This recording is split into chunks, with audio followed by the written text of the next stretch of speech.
there's, usually several hundred people that show up at these conferences. And and now he's doing it online, so he's getting even more, but so he gets a lot of stuff.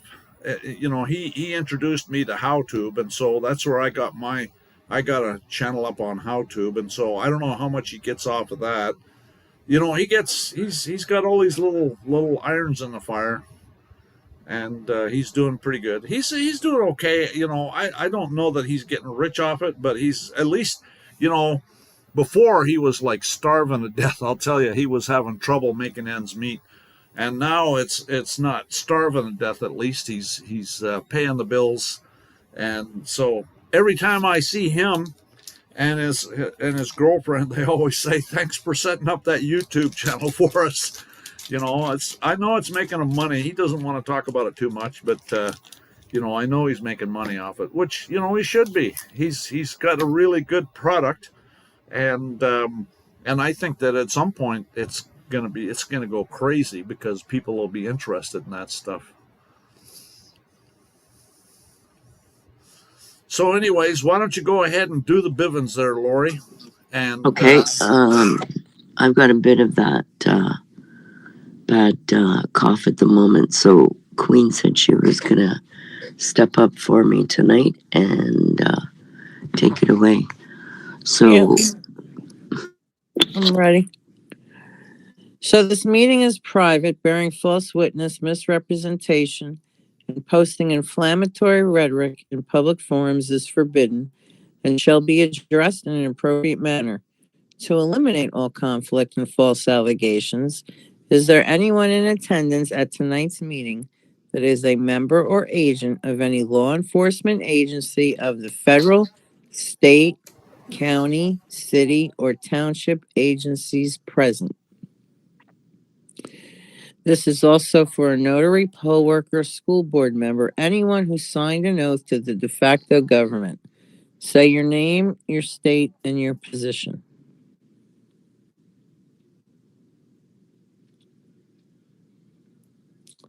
Second reading.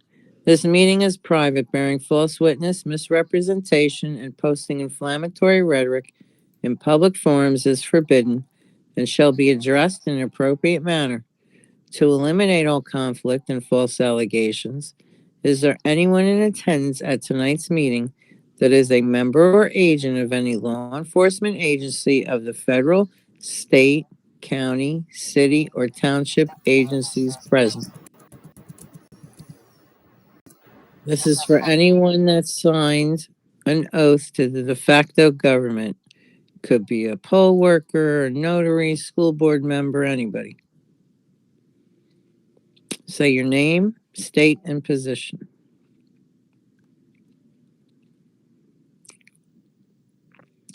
Last and final reading. This meeting is private, bearing false witness, misrepresentation, and posting inflammatory rhetoric in public forums is forbidden and shall be addressed in an appropriate manner.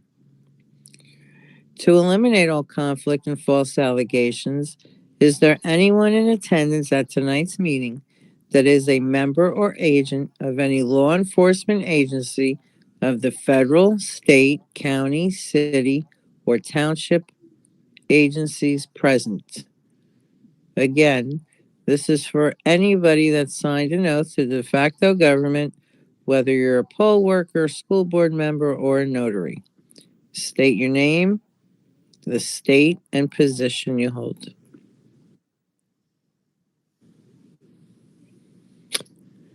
Okay, floor is yours, Glenn.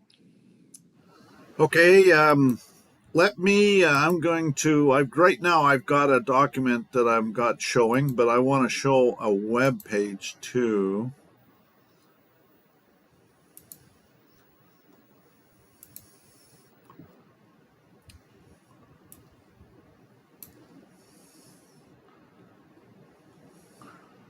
Actually,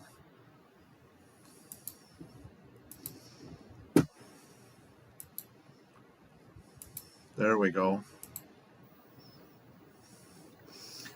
Okay, so this is the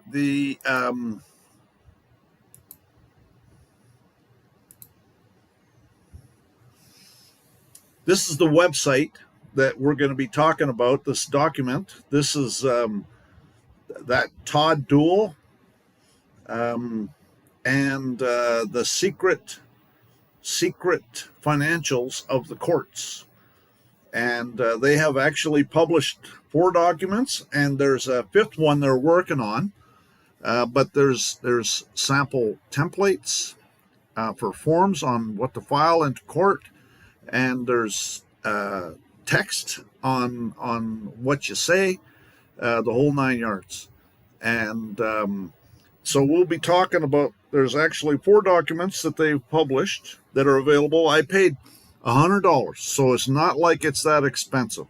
So I would encourage everybody to go there and buy their own set. It's $100. That's nothing. And so you can get your own set, and you're not supposed to share them. And when they're charging $100, I'm not going to share them. I'm just going to go through part of one document tonight, and just to let you know the quality of the material that's in there, so that you can go and buy your own, because this is really good material. And from what he says in his documents, they've used it 16 times in courts, every time with a successful. They didn't lose once, and so in 60 different cases. 16 different cases. Have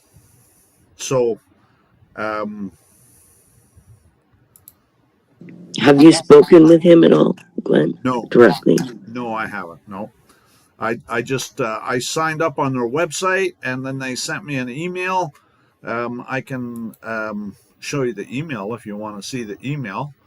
Let me find the email. All those 16 cases pertain to different variety of cases. I think most of them were traffic cases, but he said that the same stuff applies for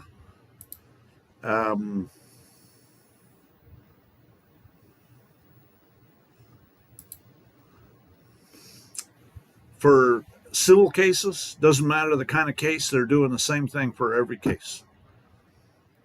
Matter of fact, I'm getting ready to start filing some of these documents into, because I do a lot of civil lawsuits and things like that. The best defense is a good offense, right? And so okay, it's showing it here. So this is the email that they sent me, and the difference between the reaction and preparation. And this is the latest Todd Duel video right here. That's the one that was on the 15th of December when he got arrested, and he came on and did this video. And those are the documents that I uploaded to my page, were uploaded that was on this video when the video was a live stream. Okay, I went to the video when it was a live stream. And so, and these are the books. Trust Qualification Manual coming soon. So all the rest of the documents, there's 4 of them. There's the 5th one is not there yet. They haven't published it. But once you, when you pay the price, then you'll get that. As soon as that becomes available, you'll have free access to it. It's a PDF, so you can download it onto your hard drive. And it's $97. It's less than $100.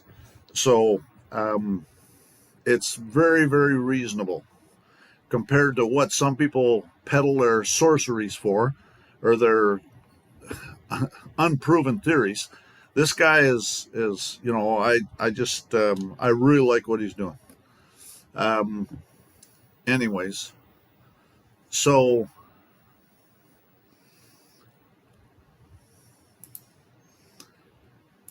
we'll go back to the document. This is the second document. That document is titled A Proper Court Appearance Handbook. That's document number 2, and we're only going to talk about some of that document.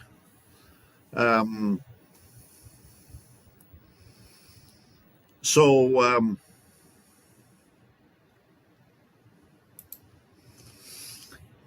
we'll start. This is, I guess, chapter 3.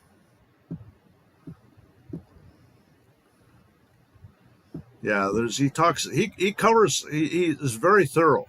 Matter of fact, right here, he has the text script for criminal appearance, what to say. So the financial architecture of the courts, the 3 hidden instruments. Every court case triggers the creation of 3 financial instruments designed to monetize your legal identity before you ever utter a word in your defense. These instruments operate in the shadows of municipal finance, far removed from the procedural theater of the courtroom. The bid bond represents the court's promise to creditors that your case will generate revenue. Filed with underwriters like Travelers and Liberty Mutual, these bonds allow counties to borrow against anticipated fines and fees. In 2023, Reuters' investigation revealed that 72% of mid-sized U.S. counties now use bid bonds as collateral for infrastructure loans, creating an irresistible incentive to maximize convictions. The performance bond attaches artificial obligations to your legal persona that all caps name on court documents, like a corporation issuing debt. The court borrows against your future compliance. This explains why judges pressure defendants to waive speedy trial rights. Delays impair the bond's performance metrics, which Moody's and S&P rate alongside municipal creditworthiness. Most insidious is the payment bond, which converts your case into a tradable security. These instruments receive CUSIP numbers and flow through the depository trust and clearing corporation, where pension funds and hedge funds trade them like stocks. The U.S. Securities and Exchange Commission 2022 Municipal Bond Disclosure Report found that 61% of court payment bonds lacked proper registration under 15 U.S.C. Section 77E, a felony, punishable by up to 20 years imprisonment. Judges as unwilling trustees. Under 26 U.S.C. Section 671, every judge becomes a de facto trustee of these financial instruments. This fiduciary role explains their otherwise baffling behavior. Contempt threats. When you demand bond documents, judges panic because producing them would expose embezzlement under 26 U.S.C. 7214A3. Rushed plea bargains. Settlements create predictable cash flows for bondholders. Trials produce risk. Hostility of pro se litigants. Hostility 2. Self-represented parties are the only ones who routinely challenge the accounting. That's why they always want you to get a court-appointed attorney. I can tell you that they assigned a court-appointed attorney to me, and I didn't object because I was actually thinking I was going to plea bargain it anyways. But as it turned out, in my case, it got dismissed. The IRS recognizes this conflict.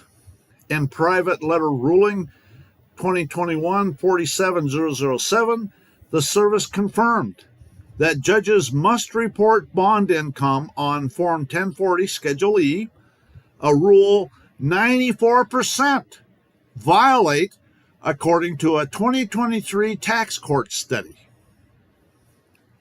So think about the opportunities that you have. When they go and assault you, you start bringing up the right issues and stand your ground. Now listen to this. This is a case study. State versus Henderson. The $15 million exposure.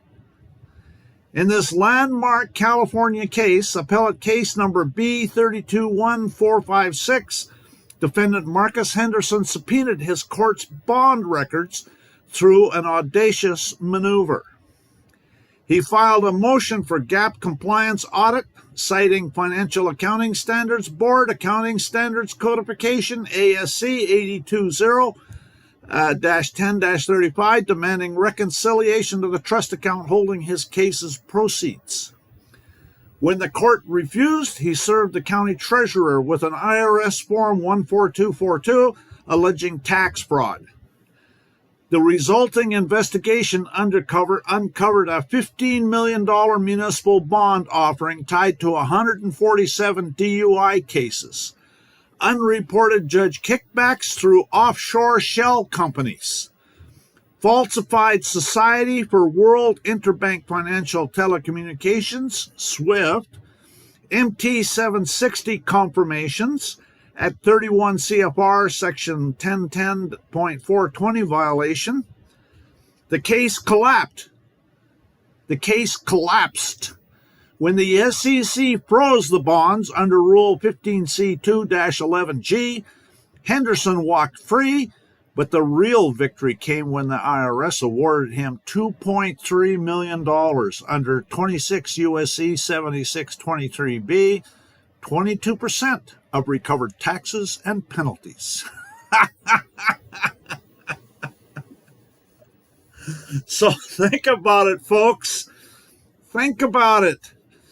This is a gold mine. They are giving you such an opportunity.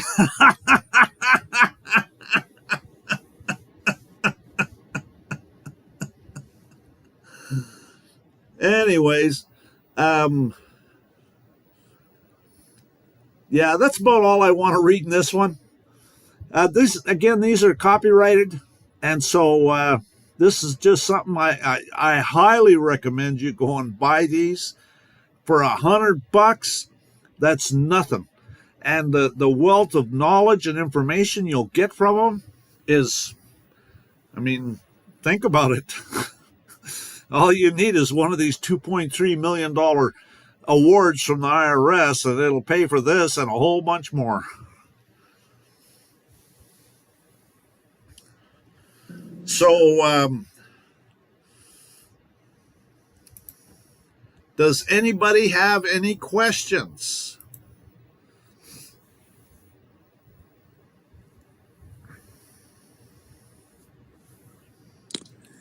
How much was the 22%? Oh, go ahead. I don't have a question, but I want to make you aware, Glenn. I don't know if you are.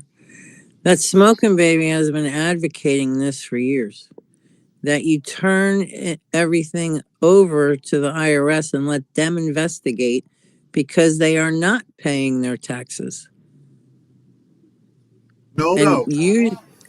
And usually they will shut down the court case. I was gonna say, Queen, that Glenn started to sound like Smoking Baby there. Well, and on Queen's group, there's a guy by the name of Ron Adams that's a forensic accountant that can investigate this stuff for you and get evidence for you.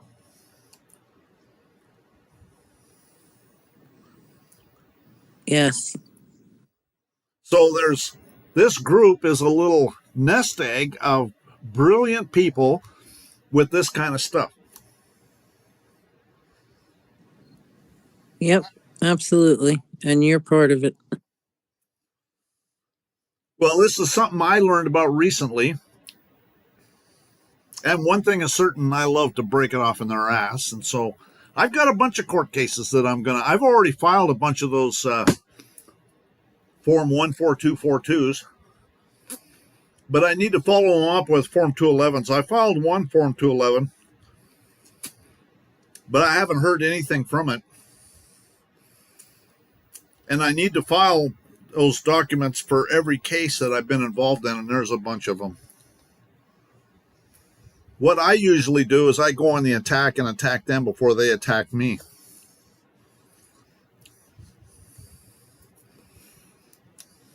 Yes, and you know that you can actually get the CUSIP numbers for each case too, right? And it'll show you the full amount that they bonded against the case. Yeah, how do you do that? There's a guy in the group. I'll have to see if he's still doing it. He's the cheapest one that I know that I believe it's on the Bloomberg or Fidelity. He only charges like $50. Other people are out there charging like $250. It's crazy. Yeah, that would be great evidence to get against them for sure. And in my case, I just went to the court clerk and got their file, and the QSIPs were right on the front of the court file. So Smoking Baby has said also, just go to the court clerk and get the original court case, and that'll have the QSIP number stamped on it. Oh, really? The original court case. Get a copy Yeah, that's of what it? he claimed.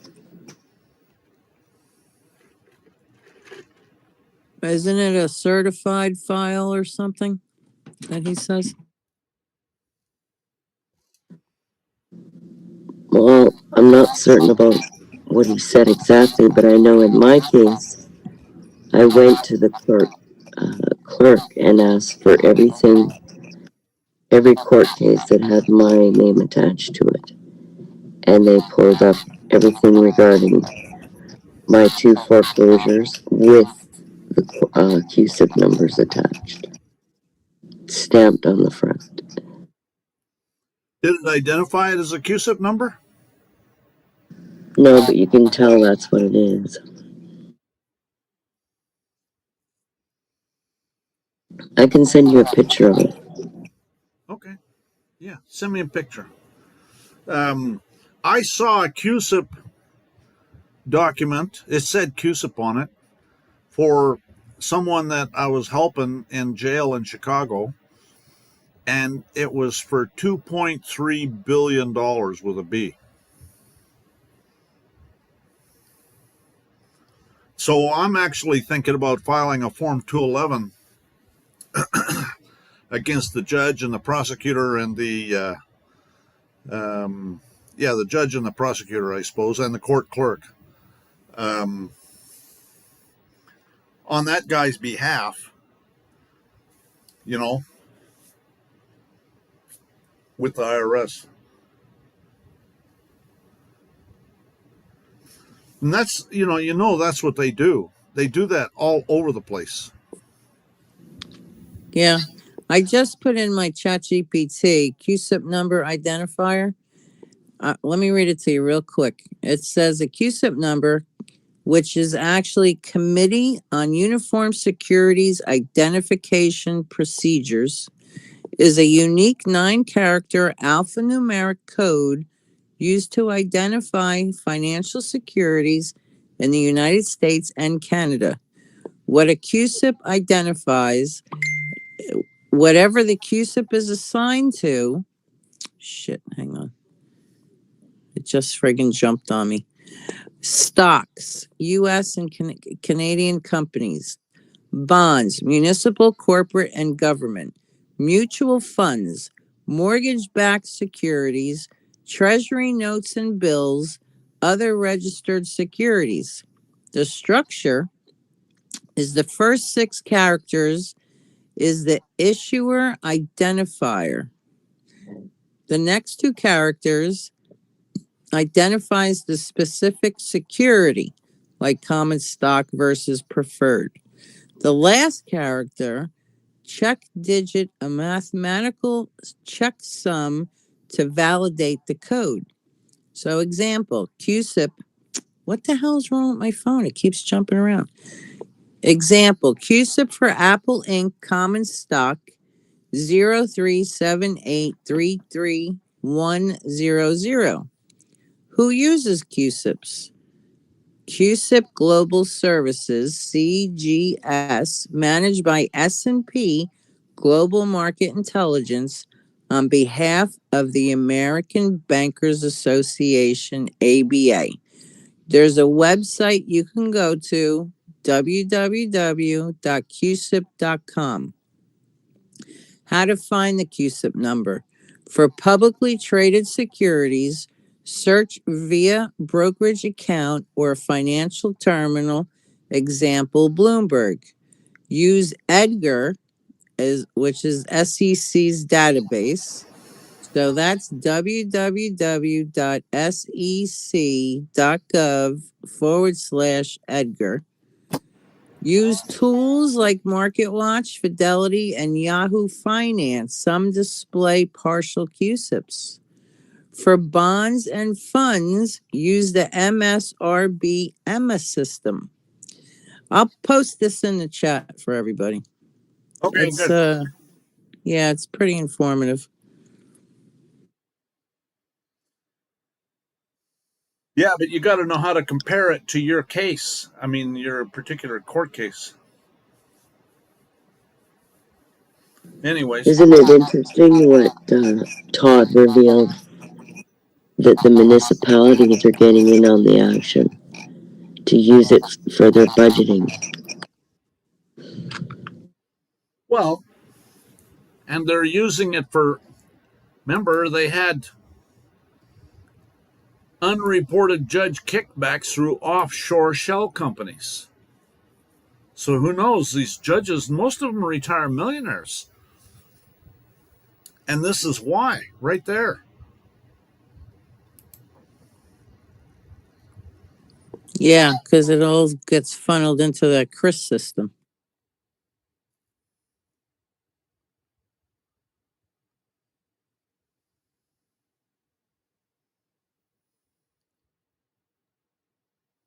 I'm also posting a guide on how to look it up. So these books have forms. There's sample forms in the back. This one particular book, this court appearance book, has, I'm just looking here.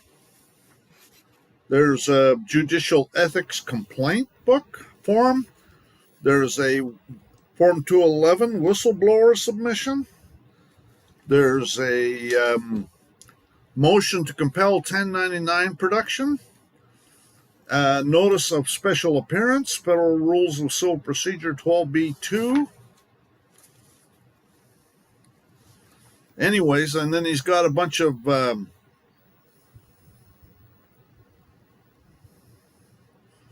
sites on where you look to find all of this stuff. There's like 2 or 3 pages. This just in this one book. This one book, the proper court appearance handbook, is 36 pages. So it's not like it's that big. Some of these books, like there's 5 of them total, 53 pages for book 4,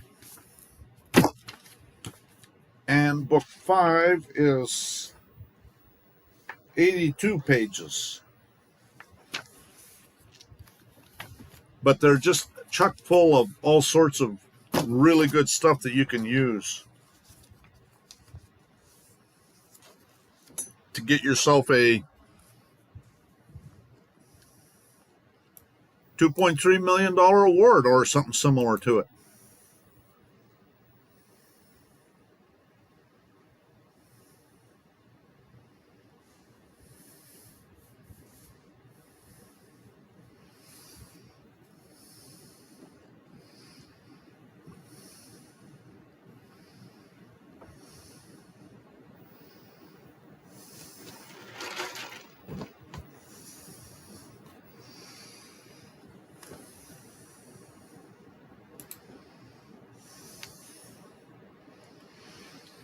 So I can't. This is something I definitely recommend. Smoking Baby. I haven't listened to him. I've actually got some of his a video with him that I got from a group, as a Telegram group. It's a friend of mine that had a event on Telegram, and I was one of the presenters, and there was other people there too. And he does these. What does he call it? Calls it. I can't remember. He has a name for it, but So yeah, Are you it's multi talking about Daniel? You talking Yeah, about Daniel? Daniel. Yeah, exactly. Yeah, Daniel. House of Prayer. House of Prayer. Calls. There we go. Yeah, right. Yeah. Haven't heard from him in a while. But so Me either. anyways.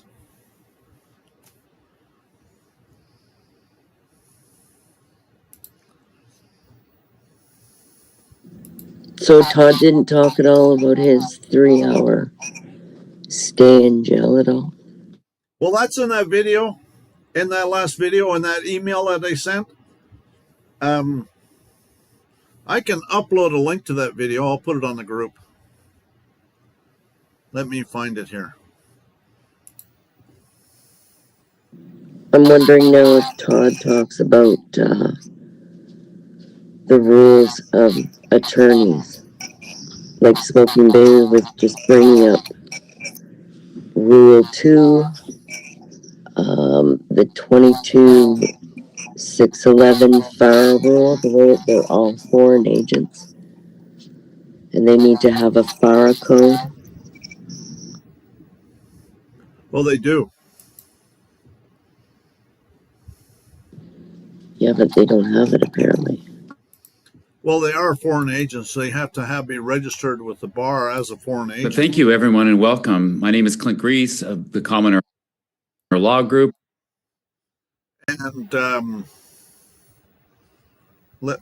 I'm just going to upload a link to that video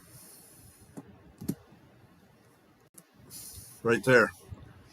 So I just uploaded it. It's about an hour and a half video. It's with Todd Duell.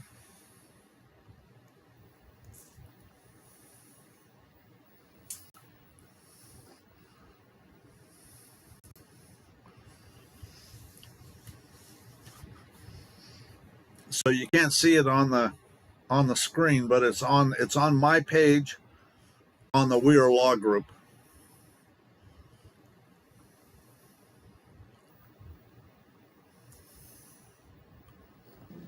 I'll watch that for sure.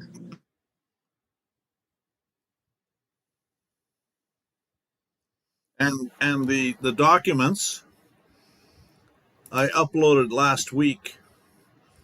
The attorney's handbook.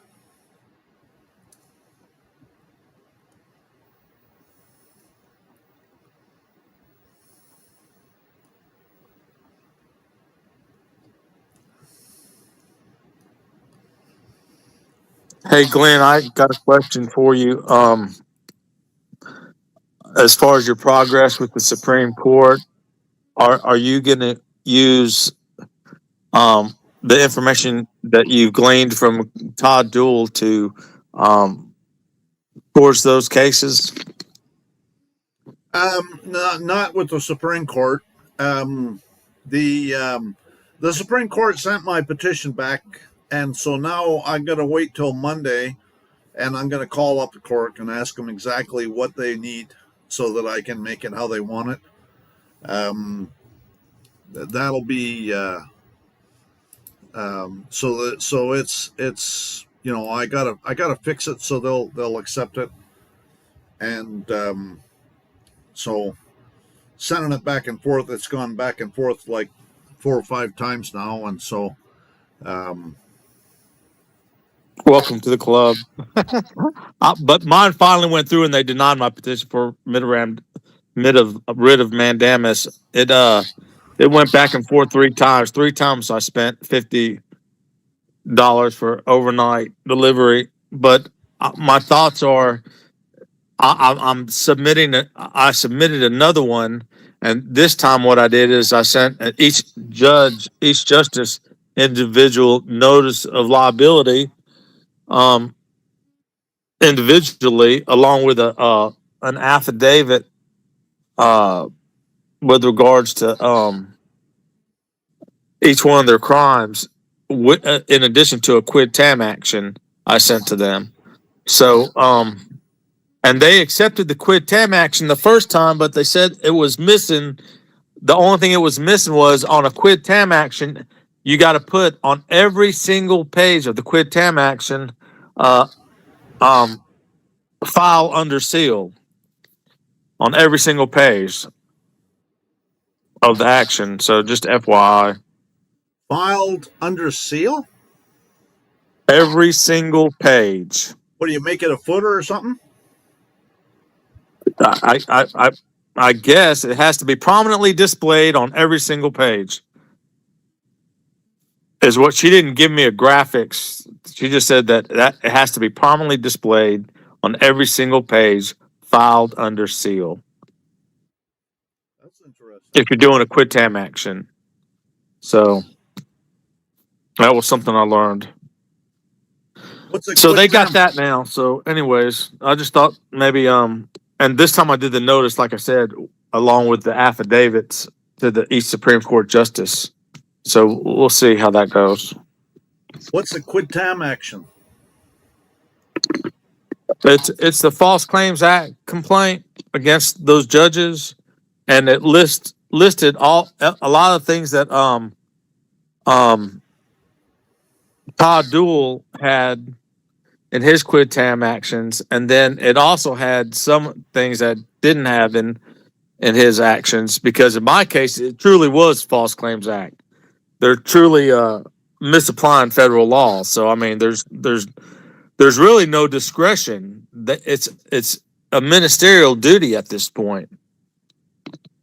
But they denied the first petition, and after reading the first petition again, sitting back, I can see why they denied it.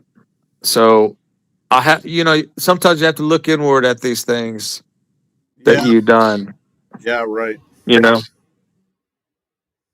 So anyways, we'll see how the next batch goes. Yeah, keep me posted on that. You only lose when you give up. Yeah, right. Exactly. It's never over till you say it's over. It's a war of attrition. Whoever leaves the battlefield first. Yeah.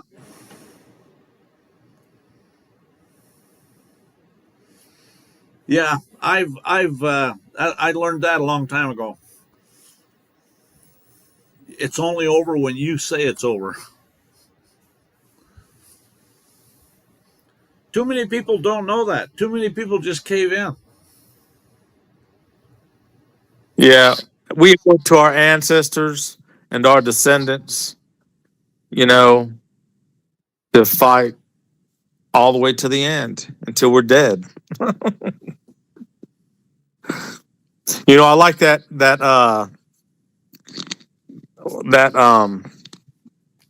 what was it, that quote by Samuel Adams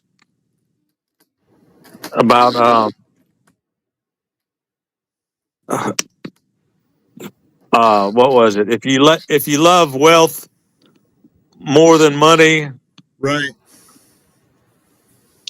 go from us in peace. We ask you not of your counsel or arms, and lick the boots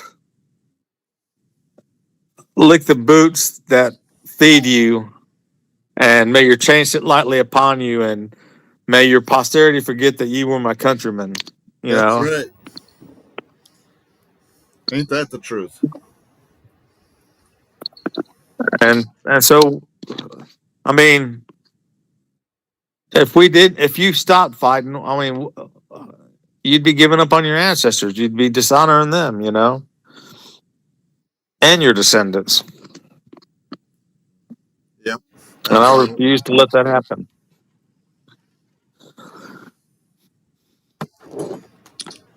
Can I say something real quick? Sure. I just posted a bunch of stuff in the general discussion. I would suggest everybody save it. It's instructions and generic templates. You can actually serve, and then I'm going to create the affidavit of non-response and drop that in last. I saw that. I thought you were dropping the rules. Attorney rules, actually. But that's awesome. I'll grab them. My busy bee. Yeah, no joke.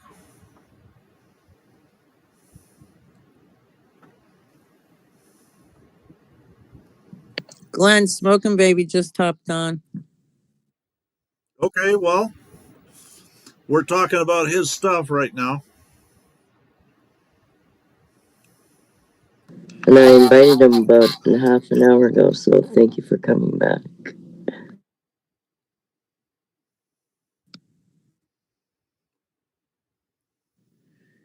Glenn, would you mind just briefing real quick on what you just read with the certain IRS forms? Okay. Well, we can go over it real quick. Same thing. This is taken from Todd Dool's books that are available from the Commoner Law Group. Financial Architecture of the Courts, 3 hidden court instruments.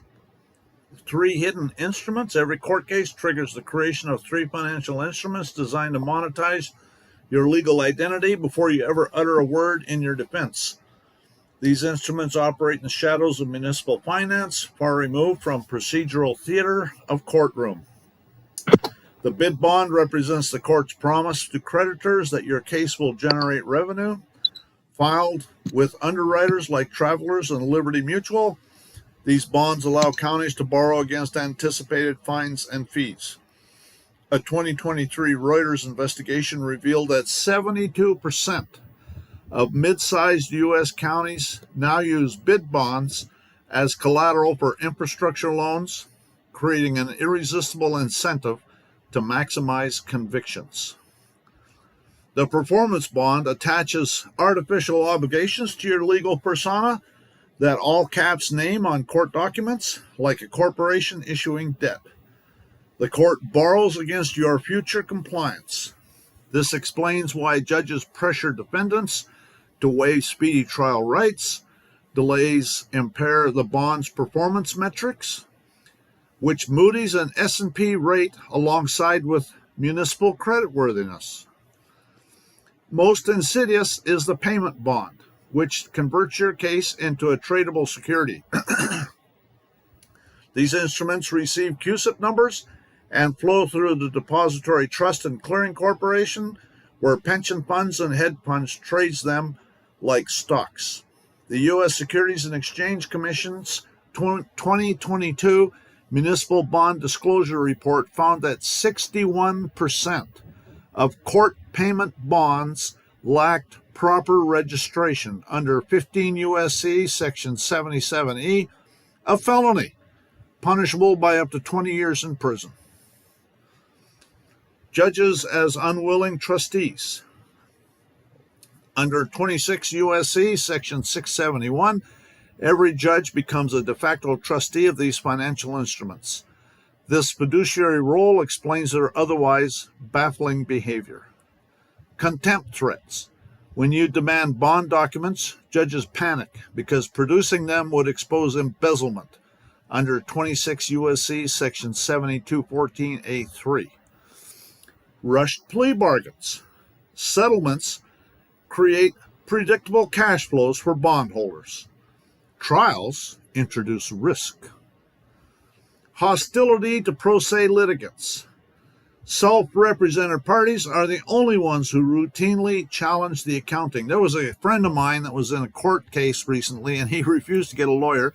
And the judge says, "Why won't you get a lawyer?" The IRS recognizes this conflict in Private Letter Ruling 2021-47007. The service confirmed that judges must report bond income on Form 1040 Schedule E, a rule 94% violate, according to a 2023 tax court study. Case study, State versus Henderson. The $15 million exposure. In this landmark California case, appellate case number B321456, defendant Marcus Henderson subpoenaed his court's bond records through an audacious maneuver.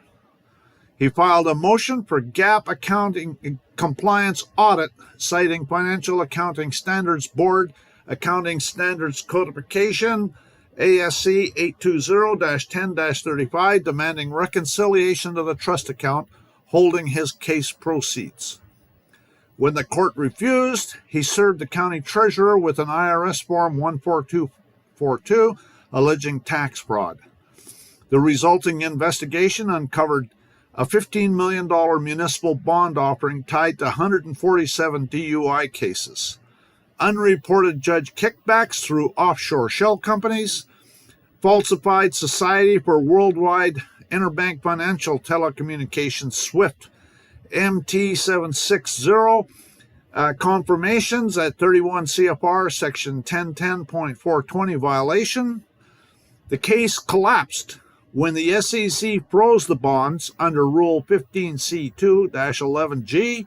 Henderson walked free, but the real victory came when the IRS awarded him $2.3 million under 26 U.S.C. section 7623B, 22% of recovered taxes and penalties. Woohoo! So that's what I'm saying, is you ought to go to the Commoner Law Group and download these books. It's $100. That's chump change for what you potentially could get for this. The knowledge and he has forms in here on a motion to demand the 1099. Let's see here. Just in this one book, I'm just looking in this one book. This is the debt discharge playbook. No. This is the that's book 4. The proper court appearance handbook number 2, and there is a subpoena ducis tecum, SWIFT subpoena ducis tecum, looking for the SWIFT interbank transactions, IRS whistleblower submission form 211, a judicial ethics complaint form, a motion to compel 1099 production, 26 U.S.C. 6103, and a notice of special appearance. So these are all forms that they give you as in this book. And this little booklet here is a total of 36 pages. So, and this is just a couple pages out of the book. So, I for $100, it's a screaming deal. You look at rude because you're fucking rude as fuck right now. No, you were being rude, acting like I'm not doing anything Did I to say move that? forward. You're so.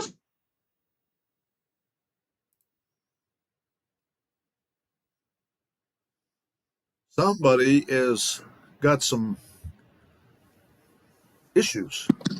Yeah, I think there was an open mic there, but it's closed now. Sorry about that.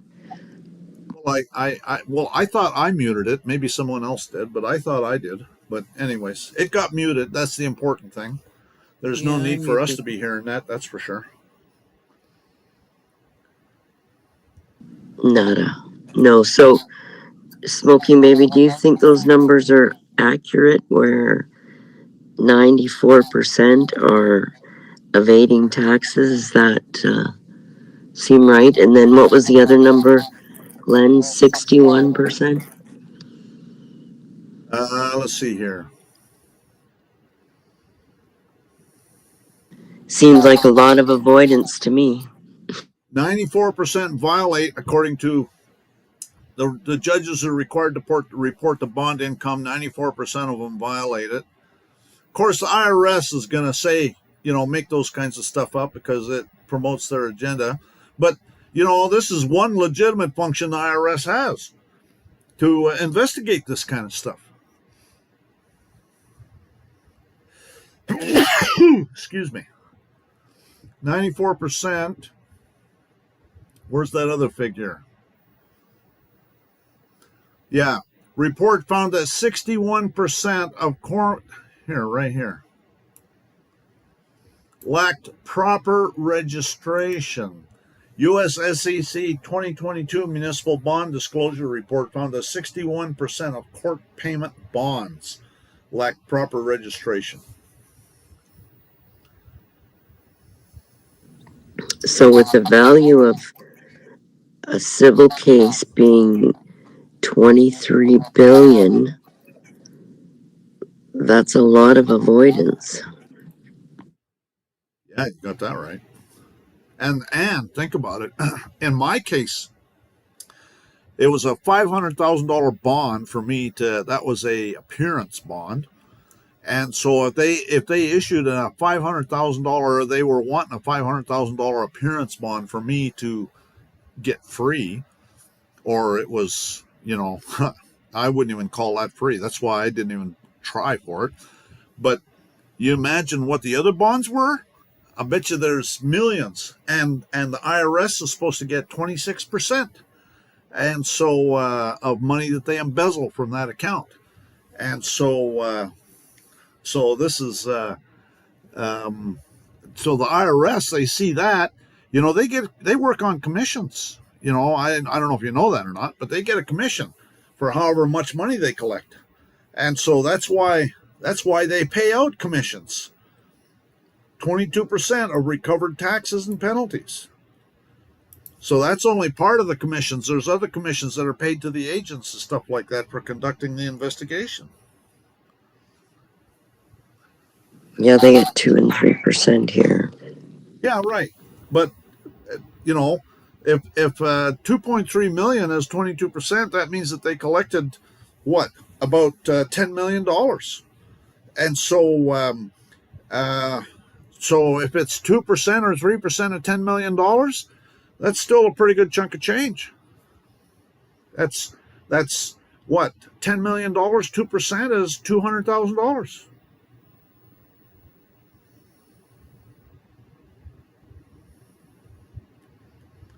If I was an IRS agent, that's when the figures get crazy.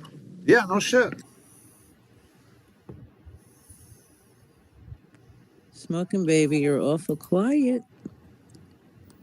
You got any input? I don't see him here, actually. Yeah, he's here. I don't know. What do you guys want? I don't know these books. Have to find out where to go get them. There's always more to learn about the IRS. Oh, Big Blue Ocean, the smoking baby. Okay. Yeah, what you do is I put a link on my page. It's the Commoner Law Group. It's $100 for all 5 of the books, which I think is a pretty good deal. You're what, in your Glenn room? Is that it? Yeah. Okay. And someone asked how rampant is it? How many Social Security linked accounts, like the electrical account, the Cox account, that you've been transferring money to, but never ever got any IRS form for Cox or the electric company accounting for the transfer of credit? I've never gotten any tax forms from any of these utility companies. They're all doing the same thing. They're embezzling because I never got a tax return. I never got a tax form for them reporting the transfer credit. Well, and that's evidence of embezzlement. That's more felonies, because that's a tax preparer that's not providing you with a copy, and that's a felony. If they even did any, they're just running with a whole shebang, and who knows how much cash collateral book entry securities they're actually pulling off the back end.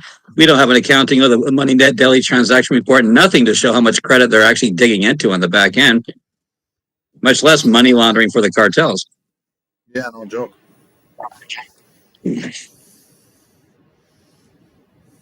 Hell, they are the cartel. What are you talking about? I'm talking about the Sinaloa cartel here in Arizona. That's exactly what I'm talking about.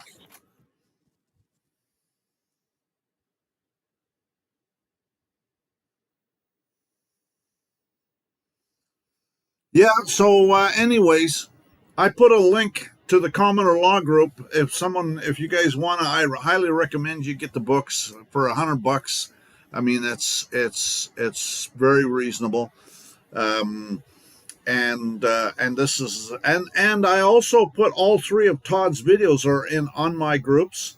The most recent one I linked on my group, on my page, and so I would recommend you watch his. But it sounds like Smoking Baby is probably ahead of that, and anyways. So it's one step at a time, but these courts are absolutely draconian.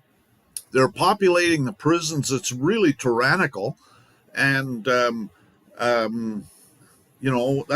how we can bring them under control, is start bringing up these issues. And Todd has a procedure that has worked every time it's been used, as far as he knows, at least.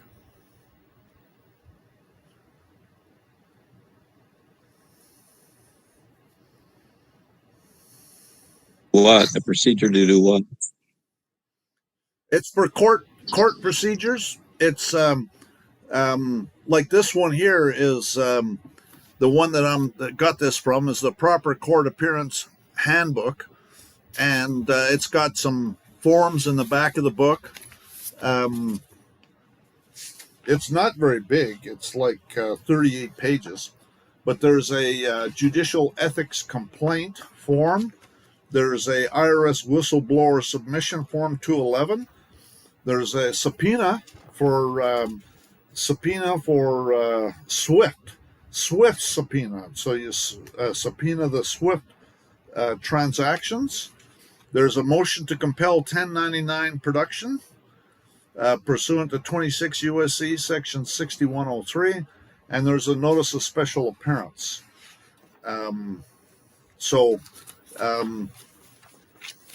I used his information to file a demand for a bill of particulars into a case.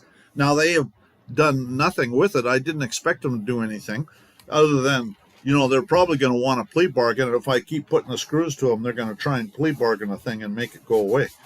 And but so this is court stuff. It could be traffic tickets. It could be, in the case that's talked about here, it's a DUI. So, it could have been, that could be a felony. And, they're just, they're not interested in justice. They're interested in selling you into slavery. And we have to put a stop to it. And this is one way of doing that. They're taking you to the slaughterhouse. Yeah, no joke.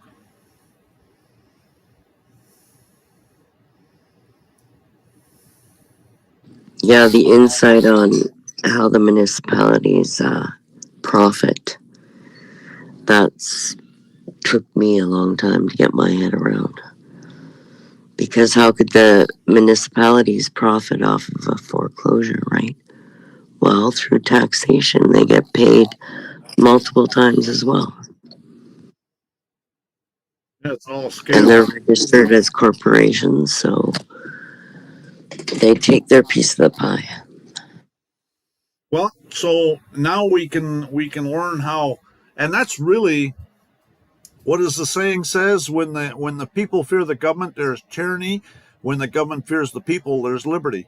And so, what we can do is we can get the government bureaucracies fighting amongst each other, and they won't be focusing on us. They'll be focusing on diving for cover.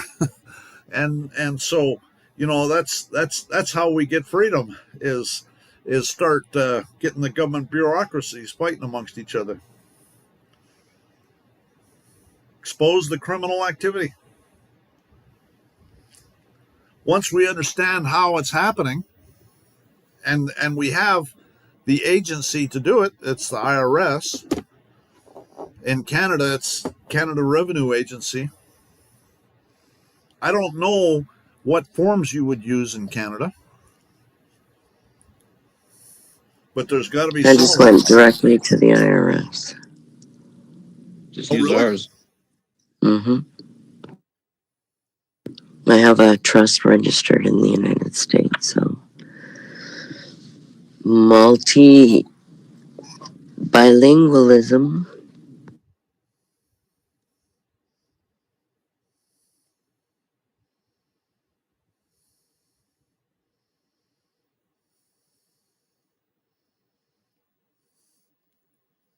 I think most people will have trouble getting their head around how this stuff is going on, but this guy goes through and explains it quite well. And here's an actual case.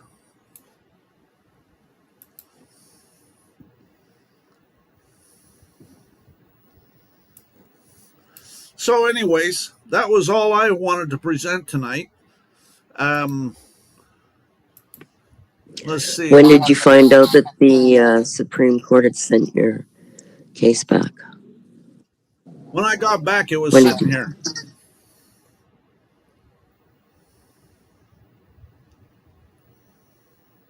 So you'll talk about that next week? Oh, well, there's nothing to talk about until I figure out what I need to fix. Well, you're going to give us an update, I hope. I can, sure, yeah. Awesome, that'll be good. I'm hoping to have it. Well, what I got to do right now is I'm going to pay the filing fee on my current case, so I can start getting it served, and that's the one over over that arrest in New Mexico. So once I start, I can start getting that served. I can't serve it myself. Someone else has to do that. So once I pay the filing fee, someone else is going to start serving it, and then I can start. I got to call up the clerk and find out exactly what the problem is, from the clerk. And they can't deny you. Well, they're usually pretty helpful. Well, like you were speaking with Dan about, he said his came back 3 times, so yeah, maybe the 3rd time is going to be the kicker. Yeah, well, I'll just tell the clerk that I'm not a lawyer, and I just need to understand what exactly they want me to do to fix it. I'll be happy to fix it, however they want. I just need to understand what it is. But so we've been going for an hour, and I think we'll wrap it up. And if you want an update next week, that's no problem. Just ask me, and I'll be glad to give you an update on whatever's going on. But this stuff here is great stuff. It is. By that time, did you start out with which 3 books? I'm over on the Commoner Law Group, and I don't wish anything jumping out for which of the links in that homepage. Are you on the website? There's one. Yeah, the Commoner Law Group. If you go to Private Remedy Series is right up at the top. Get your documents today. Private Remedy. Oh, get your documents today. Okay. Yeah. Cool. Thanks. I think that's it. Let's see. They sent me an email. Yeah, that's it. That's it for sure. And yeah. Yeah, that's it. Because I just clicked on that link. Looks like there's 5 books. Yeah, there is. Yeah, one of them is not ready yet, so you pay $97 and you get the 4 plus you're pre-ordering the 5th one. If after that, if you want to get the 5th by itself, I think it's $29. I think is the way I read that thing. Trust Qualification Manual. You can pre-order the 5 document series for $97, which I did. I just paid the $97. Yep.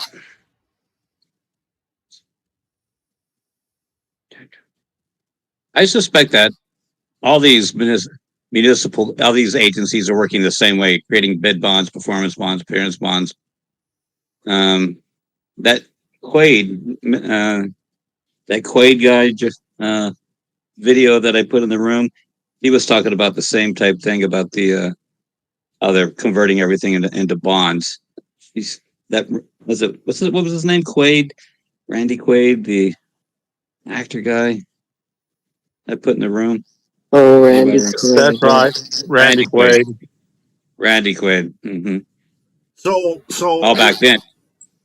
if you watch his first two videos, he goes through all the IRS forms. They're all IRS complaint forms that you can file against them. That 14242 document that they talk about here, that's a form for a complaining about tax preparers. And so if they're filing forms on your behalf, they're putting your signature, that's forging your signature onto that like a 1099A, and they're a tax preparer. They're a tax preparer, and so you file a tax preparer complaint form. But it all starts with the form 211, which is the whistleblower form, and that's when you get the award from whatever they collect. That's I would the attack him that evidence. I would attack him that I've never received any tax forms for the transfer under 2603 of credits transferred to these organizations. You know, Right. So you ought never to complain. Mhm. Get the Yeah, IRS to go over there and start asking questions. Mm-hmm. Even for taxable termination for all the jobs that we've had, everyone gets fired because we're too intelligent for the corporations. The taxable when they terminate the job, there should be a bailout. There should be a remittance as well for the credit they pulled, and so that's another improper tax filing. And for the bankruptcy court, the trustees of the bankruptcy court do not fill out a 1041 for the people. I've only heard of one party ever getting a 1041 from the trustee of the bankruptcy to remit the surplus. The trustees are stealing from the people going into bankruptcy. They're not doing the 1041 to remit. Yeah. Well, ain't that the truth? That's not a bit surprising, but until somebody actually explains it like that, you don't realize that's what needs to be done. It's one of the rules in bankruptcy. The trustee of the bankruptcy has to finish it all up with a 1041. Some people don't want to get out from under bankruptcy, and they just keep sending the bills to the trustee. All the bills that come in, they just stay. They don't want the case dismissed. They just keep sending all the bills to the remaining in bankruptcy forever to have the trustee take care of all the bills, just perpetually. That's an interesting approach. Mm-hmm. Yes, it is. All right. Well, thanks everybody for watching, and it's a networking thing, so I certainly don't know everything. Sounds like Smoking Baby's got some really good material too. Some stuff that is certainly food for thought. That's for sure. It's a networking thing, so I certainly don't know everything, and I love these other ideas that are being submitted. That's for sure. Gives you a whole new look on things. So we'll see you next week, same time, same place, same channel. Thanks, Glenn. Thank you. I hope so. And yeah, everybody Thanks, Glenn. in here has been feeding us for a while now, so we're very fortunate. Okay, don't be late next week. Okay, sounds good. Take care. We'll see you next week. Okay, you too. Ciao now.